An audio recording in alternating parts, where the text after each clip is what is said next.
How's she going, boys? Mike here. Welcome back to Grampie's workshop. Well, we got a job on the go today down here at the boathouse. We're going to try and take the roof off it today, square up the walls, then put another roof on it, put some shingles on it. That's a tall order for one day, but we're going to make a crack at it anyways to see how we make out. I have my 3 sons coming out today and maybe some of my grandsons as well. You never know. We'll see what happens. But we're going to start on that and see how far we get today. It's a beautiful day here at the lake. And the bugs are out already. So you know that we're going to be hampered by black flies. And the black flies, I'm telling you, they'll ruin your day in a heartbeat. But you know, we can't waste a nice day, so we have to live with the black flies. They live with us after all. Let's go get a start there on the boathouse.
Wow, that was a long day, I tell you what, and I was only watching.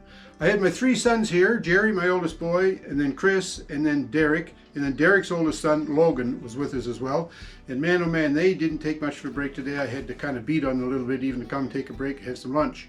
So they did a lot of work there. They had some problems getting that front wall to sit back down straight and square on the floor of the boathouse. I think when the tree fell on the roof, it splayed that wall out, and it also twisted the boathouse back up the hill here towards the camp some. So when we got the tree cut off it, of course, and then took the roof rafters off, we thought it was going to be easy to just stand that wall back up and it would sit in place, but not so. Also inside the boathouse, there's the enclosure that I had built there, the insulated enclosure for my water pump, and I think that was causing us some problems too. But you saw where the boys ended up finally taking the front panel off of the corner of the building, and then they were able to get that wall to sit down pretty straight.